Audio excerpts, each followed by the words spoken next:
Today is July 8th, 2025, and this is Read Through the Bible. And we've got a song for you today. We do have a song. Yep. The song comes in Deuteronomy chapter 32. Moses was told in Deuteronomy chapter 31 to write a song. Right. And this isn't a pleasant song, right? Kind of reminds us of it's kind of a song of a warning. Yeah. Right? Yeah, it is. When we were talking about it, I thought about, I asked, like, what's a song, like a common song today that's about a warning? And you remembered Cats in the song Cradle. Cats in the Cradle. Yep. And I don't know if you all know this or not, but it's a song about how time slips away and how if a parent, especially a father, neglects his children, there will be a growing distance between them to the point where eventually, like, the child grew up where the dad doesn't have time for the child, and then once the child grows up, the child doesn't have time for the dad. Yeah, it's very sad. It's very sad. And this song in Deuteronomy 32 is very sad as well. It just speaks about the rebellion of the people of Israel.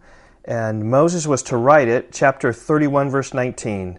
Now therefore, this is what God said to Moses, write this song and teach it to the people of Israel, put it in their mouths, that this song may be a witness for me against the people of Israel. Verse 21, and when many evils and troubles have come upon them, this song shall confront them as a witness. So that's why they're going to learn this song, like the Cats in the Cradle, and it's going to like come back upon them. We're like, oh my goodness, we're right there in that situation. Warned. We should have known. Yep. So listen to this dreary song in some regards. Okay. Here Deuteronomy 32. All right. Give ear, O heavens, and I will speak, and let the earth hear the words of my mouth.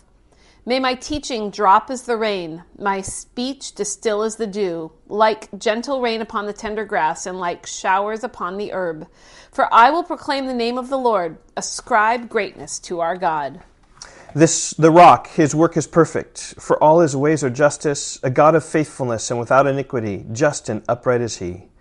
They have dealt corruptly with him, they are no longer his children because they are blemished.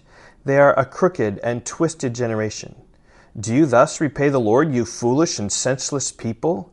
Is not he your father who created you, who made you and established you? Remember the days of old. Consider the years of many generations. Ask your father, and he will show you, your elders, and they will tell you. When the Most High gave to the nations their inheritance, when he divided mankind, he fixed the borders of the peoples according to the number of the sons of God. But the Lord's portion is his people, Jacob, his allotted heritage. Okay, verse 10. He found him in a desert land, and in the howling waste of the wilderness he encircled him. He cared for him. He kept him as the apple of his eye. Like an eagle that stirs up its nest, that flutters over its young, spreading out its wings, catching them, bearing them on its pinions. The Lord alone guided them. No foreign god was with him.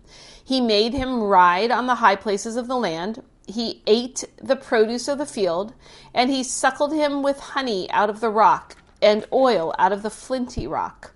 Curds from the herd, and milk from the flock, with fat of lambs, rams of Bashan, and goats, with the very finest of wheat. And you drank foaming wine made from the blood of the grape. But Jerusalem, that's another name for Israel, Jerusalem grew fat and kicked. You grew fat, stout, and sleek. And we talked about this before, how prosperity can turn hearts away, which is interesting, right? Because God blesses you with prosperity, and then when you have the prosperity, then you can turn away from God because you don't need God anymore. So anyway, in their prosperity, he forsook God and made him who made him, and scoffed at the rock of his salvation. They stirred him to jealousy with strange gods. With abominations they provoked him to anger. They sacrificed to demons that were no gods, to gods they had never known, to new gods that had come recently, whom your fathers had never dreaded. I just think about the Ten Commandments. Do not worship any other gods. Do not make any idols. Yep. And they disobeyed those. Yeah, which sets everything in place for disobedience, rebellion. You were unmindful of the rock that bore you, and you forgot the God who gave you birth.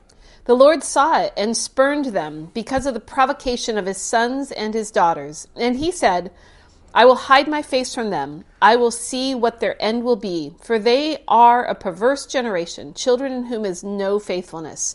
They have made me jealous with what is no God. They have provoked me to anger with their idols. So I will make them jealous with those who are no people. I will provoke them to anger with a foolish nation. For a fire is kindled by my anger, and it burns to the depths of Sheol, devours the earth and its increase, and sets on fire the foundations of the mountains. It's a pretty downer of a song. Yeah. And I will heap disasters upon them, and I will spend my arrows on them. And they shall be wasted with hunger and devoured by plague and poisonous pestilence. I will send the teeth of beasts against them with the venom of things that crawl in the dust. Outdoors the sword shall bereave, and indoors terror. For young men and women alike, the nursing child with a man of gray hairs. I would have said, I will cut them to pieces. I will wipe them from human memory. Had I not feared provocation by the enemy, lest their adversaries should misunderstand, lest they should say, our hand is triumphant. It was not the Lord who did all of this. Wow. Just flaunting and taking credit for it. Yeah, this is foolish people. Yeah. Wow. Verse 28, for they are a nation void of counsel, and there is no understanding in them. If they were wise, they would understand this. They would discern their latter end. How could one have chased 1,000, and two have put 10,000 to flight, unless their rock had sold them and the Lord had given them up? So they're just having unthinkable victories against them because God gave them up to their enemies. Verse 31, for their rock is not as our rock. Our enemies are by themselves. For their vine comes from the vine of Sodom and from the fields of Gomorrah. Their grapes are grapes of poison. Their clusters are bitter. Their wine is the poison of serpents and the cruel venom of asps. Okay, and then we come up to a famous verse here pretty soon. Verse 34. Is not this laid up in store with me, sealed up in my treasuries? Vengeance is mine and recompense. Right? Vengeance is mine, says the Lord. You probably know that. The next phrase, watch the next phrase. Vengeance is mine and recompense for the time when their foot shall slip. Do you know what that's about? Sinners in the hands of an angry God, Jonathan Edwards. When Jonathan Edwards preached a sermon, it was this, Deuteronomy 32, verse 35. For in due time their foot shall slip, is what I think probably King James says, what he quoted from. And it's no wonder that his sermon was doom and gloom. He speaks about making drunk arrows with his blood. He's like a spider over a fire. There's nothing but the mere pleasure of God withholds him from dropping that into the fire. It's kind of where we are. It's exactly the flavor in the heart of Deuteronomy 32. He got exactly right. So if you don't know that sermon, I can link it in the show notes. It'd be good to read. Verse 35, vengeance is mine and recompense for the time when their foot shall slip. For the day of their calamity is at hand, and their doom comes swiftly. For the Lord will vindicate his people and have compassion on his servants when he sees that their power is gone and there is none remaining, bond or free. Then he will say, where are their gods, the rock in which they took refuge, who ate the fat of their sacrifices and drank the wine of their drink offering? Let them rise up and help you. Let them be your protection. God's kind of mocking the gods that the people have followed. See now that I, even I, am he, and there is no God beside me. I kill and I make alive. I wound and I heal. There is none that can deliver out of my hand. Just God's superiority over every other power. All things. For I lift up my hand to heaven and swear as I live forever. If I sharpen my flashing sword and my hand takes hold on judgment, I will take vengeance on my adversaries and will repay those who hate me. I will make my arrows drunk with blood, and my sword shall devour flesh, with the blood of the slain and the captives from the long-haired heads of the enemy. Rejoice with him, O heavens. Bow down to him, all gods. For he avenges the blood of his children and takes vengeance on his adversaries. He repays those who hate him and cleanses his people's land. Verse 44, Moses came and recited all the words of this song in the hearing of the people, he and Joshua the son of Nun. And when Moses had finished speaking all these words to all Israel, he said to them, Take to heart all the words by which I am warning you today, that you may command them to your children, that they may be careful to do all the words of this law. So he's not only telling them to heed these warnings, but he's telling them to warn their children. Verse 47, For it is no empty word for you, but your very life. And by this word you shall live long in the land that you are going over the Jordan to possess.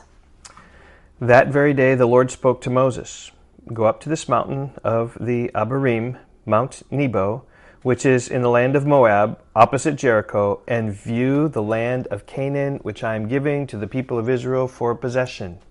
And die on the mountain which you go up, and be gathered to your people, as Aaron your brother died in Mount Hor, and was gathered to his people. Numbers 20, that bad chapter. Because you broke faith with me in the midst of the people of Israel at the waters of Meribah Kadesh in the wilderness of Zin, because he struck the rock rather than speaking to the rock, and because you did not treat me as holy in the midst of the people of Israel. For you shall see the land before you, but you shall not go there into Israel, the land that I'm giving to the people of Israel.